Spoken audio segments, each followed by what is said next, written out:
Y aquí estamos como todos los días para analizar temas que nos parecen importantes, y uno de ellos tiene que ver con el ámbito internacional. En el curso de las últimas horas, en realidad el fin de semana, ha estallado un conflicto bélico en Medio Oriente, y es que Hamas y naturalmente el Estado israelí han entrado en conflicto, una situación terriblemente crítica, es noticia a nivel mundial y claro, no podíamos estar al margen de ello. Álvaro Montenegro es especialista en temas internacionales, así es que hemos tenido la oportunidad de invitarle para que pueda acompañarnos y conversar sobre este tema. Álvaro, muchísimas gracias por la gentileza, bienvenido además a Televisión Universitaria. Gracias, buenas noches. A ver, Álvaro, ¿cómo, en el marco de qué podemos entender esta acción de Hamas contra Israel?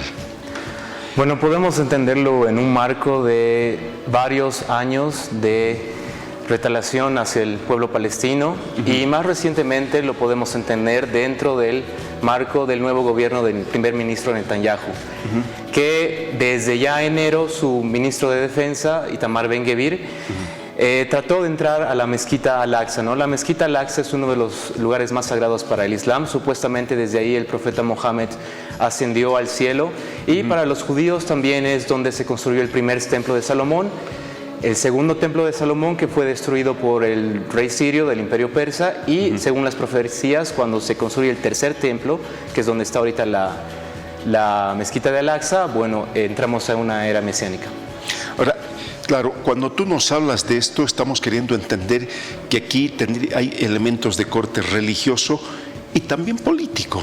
Sí, exacto. El término religioso para nosotros es un poco difícil entender. ¿Por qué? Sí, porque en la mezquita, la que te hablé, la mezquita Al-Aqsa, no está permitido que los judíos entren.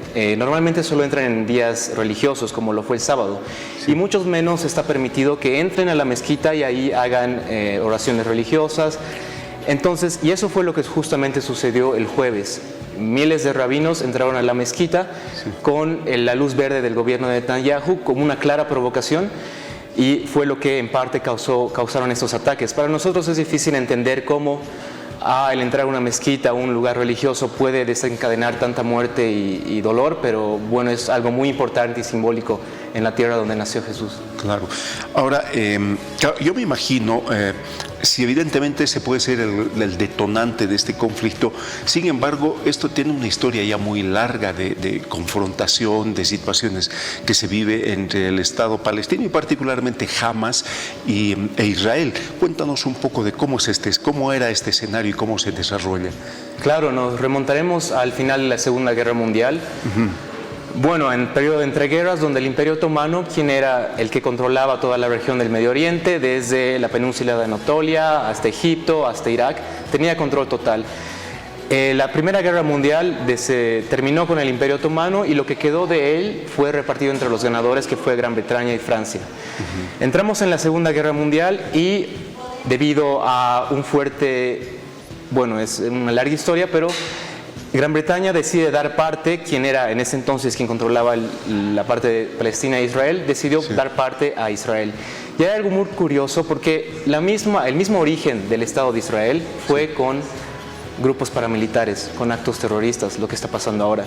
Israel no hubiera sido independiente si sus grupos paramilitares no hubieran también hecho actos atacados a civiles, como por ejemplo las bombas en el hotel del rey David, varias masacres en aldeas palestinas. Esto está, bueno, es historia y es un hecho, ¿no? Ahora, el nivel de control que tiene Israel sobre la franja de Gaza puede constituirse también en uno de los elementos fundamentales, porque tiene una capacidad sobre la franja de Gaza que, como ahora en este momento está sucediendo, es decir, no deja entrar alimento, absolutamente nada. Sí, desde el 2006 Israel dejó la franja de Gaza, ya no tiene presencia ahí militar, que es lo contrario a Cisjordania, ¿no?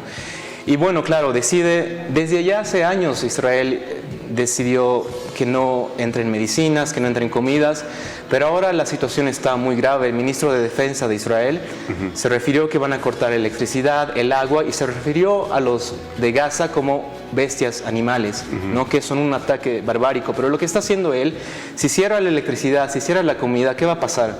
Un mes, 2 meses, semanas, van a morir 2 millones de palestinos en Gaza. ¿Qué hay más barbárico que eso? Ahora, intenta explicarnos geopolíticamente qué significa para esa región lo que está sucediendo. Claro, eso lo hizo Netanyahu, el primer ministro de Israel, en su intervención en la Asamblea General de las Naciones Unidas hace 3 semanas. Sí. En la misma, Netanyahu, que está acostumbrado a mostrar mapas, mostró un mapa donde estaba el territorio de Israel y Palestina. En el mismo no se veía nada de Palestina ni la Franja de Gaza, era todo Israel. Y él decía ahí su plan maestro, que es ¿cuál? Hacer la paz con Saudi Arabia y generar un corredor. ¿Desde dónde? Desde Emiratos Árabes Unidos, que pase por Saudi Arabia, que pase por Israel, que vaya directo a Europa. Ese corredor conecta directamente a Europa, quien tiene el dinero, a Asia. Ese corredor, desde tiempos antiguos, desde el Imperio Asirio, desde el Imperio Babilónico, quien controle lo que une Europa con Asia y ya no vayan las mercancías por el estrecho en Egipto. Sí. Bueno, es una ganancia tremenda, pero ese plan se vio truncado, yo creo, no lograron un acuerdo y por eso Netanyahu está reaccionando como está. Ahora, ¿qué posibilidades de que este conflicto pueda tener una escalada más grande, entendiendo cómo es la región? Porque es compleja, no solo desde el aspecto político, sino también desde el aspecto religioso. Yo creo que lamentablemente muchas. Este conflicto tiene un potencial tremendo. Hace 2 semanas ya hubieron varios hechos raros. Por ejemplo, en el ministro del Interior de Turquía, en Ankara, hubo un ataque suicida. Justamente ayer en Egipto, un policía egipcio mató a 3 o a 5 turistas israelíes. Ya vieron protestas con armas en Yemen, en Siria. Incluso se alega que Siria tuvo intervención y el establishment, la élite de Estados Unidos y Europa lamentablemente está llamando a la guerra. Desde los senadores republicanos, desde los candidatos a presidentes, Robert F. Kennedy, todos están llamando y están apuntando a Irán, que está detrás de esto, y están llamando a que, como Irán fue responsable, que se haga un ataque contra Irán. Y si eso pasa, pues es un detonante para una tercera guerra mundial, creo yo. ¿Qué perspectivas hay? Es decir, dadas las características, porque Israel es considerado uno de los estados bélicamente más fuertes de esa región. Es decir, ¿qué posibilidades hay de que efectivamente algunos otros estados puedan salir a favor de Hamas en esa región? Bueno, tenemos en el Líbano tenemos a Hezbollah, que ya en el sur, que ya están con algunas peleas. Tenemos a Yemen, obviamente Irán. Yo creo que Turquía igual no va a poder quedarse neutro. Incluso Egipto, que Egipto es el segundo recipiente de la ayuda norteamericana durante años. Para que no haya conflicto, los militares de Egipto van a entrenar a West Point, Estados Unidos. Yo creo que el mundo árabe, al ver que si es que Gaza se queda aplanado y es un parqueo como muchos están apuntando, va a haber tremenda revolución en Medio Oriente. De momento, el ataque que ha sido perpetrado de todas maneras tiene que haber tenido algún sustento económico. Se puede visionar, porque el primero que ataca en este caso ya bélicamente ha sido precisamente Hamas. Entonces, cuéntanos un poco qué es Hamas, cuál es su naturaleza, qué relación tiene con el Estado palestino, etcétera. Sí, hay 2 partidos políticos que dominan Palestina, ¿no? Uno es Hamas, que es un partido político que ve la solución, ya no es por la ONU, ya no es por documentos, ya no es por la diplomacia, eso ya fracasó hace años, y ve que la solución es por las armas y por el levantamiento armado. Y el otro partido, que es el que domina la Franja de Gaza, es la autoridad palestina, a cargo de Mahmoud Abbas. Ahora, de acuerdo a los mismos israelíes, la autoridad palestina está controlada. Bueno, es una versión, una crítica por Israel, ¿no?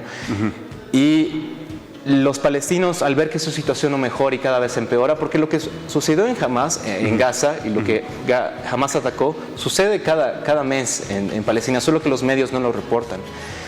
Entonces, bueno, esta es un poco de la historia de Hamas. Su fundador, Ahmed Yassin, bueno, justamente nació en Ashkelon, donde fueron la mayoría de los ataques, ¿no? Era un palestino ciego y paralítico quien fundó Hamas. Ahora, sin embargo, Hamas es un brazo militar, solo es un brazo político, es un brazo religioso. ¿Qué características tiene? Es un partido político que se postula a elecciones y justamente ganó por el voto de Gaza y tomó el control de Gaza el 2006. El brazo militar de Hamas son las brigadas, son unas brigadas que realizaron el ataque, ¿no? Ahora, se hablan de algunos financiadores. ¿Es posible entender que hayan financiadores de Occidente o de Oriente para llevar adelante este tipo de ataque? Bueno, es conocido que tanto Hamas como Hezbollah reciben apoyo militar tanto de Siria y como Irán, ¿no? De igual manera es conocido que Israel es el primer recipiente de ayuda norteamericana hace miles de años, como usted dijo, un país con tanta potencia militar, con un programa espacial, con un programa militar, es el primer recipiente de ayuda norteamericana. Los impuestos de los norteamericanos van a parar a Israel, ¿no? Ahora, lo que se ha dado a entender o lo que se ha querido mostrar es de que este ataque que hubiera hecho Hamas a posiciones israelíes habría desnudado una fragilidad. Se supone que Israel tiene un nivel de inteligencia demasiado grande, tiene una capacidad armamentística capaz de repeler ataques muy fuertes, etc. ¿Cómo se puede explicar que Hamas podría haber penetrado tan rápidamente y hacerle tanto daño en tan poquísimo tiempo? Sí, es difícil de entender. Hay una versión que fue evidentemente un error de inteligencia. Incluso el portavoz de Hamas dijo que estaban preparando este ataque ya desde hace 10 años. Pero hay otra versión también de que este ataque se dejó pasar a propósito y se lo sabía.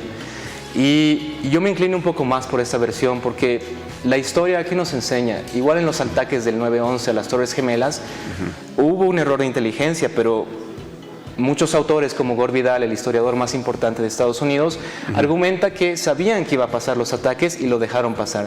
Del mismo modo, el ataque a Pearl Harbor es lo mismo. Teddy Roosevelt, igual lo argumenta Gore Vidal, provocó a los japoneses y sabía que ese ataque iba a pasar.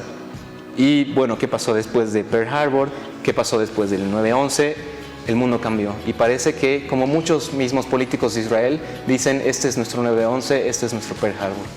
Es decir, podríamos entender que pueden haber represalias o acciones mucho más fuertes de las que estamos asistiendo, porque Israel se ha declarado en guerra oficialmente. Se declaró en guerra oficialmente y sí, tiene la potencialidad de ser un conflicto mundial. El mundo palestino, los palestinos más o menos ¿qué estatus tiene como Estado?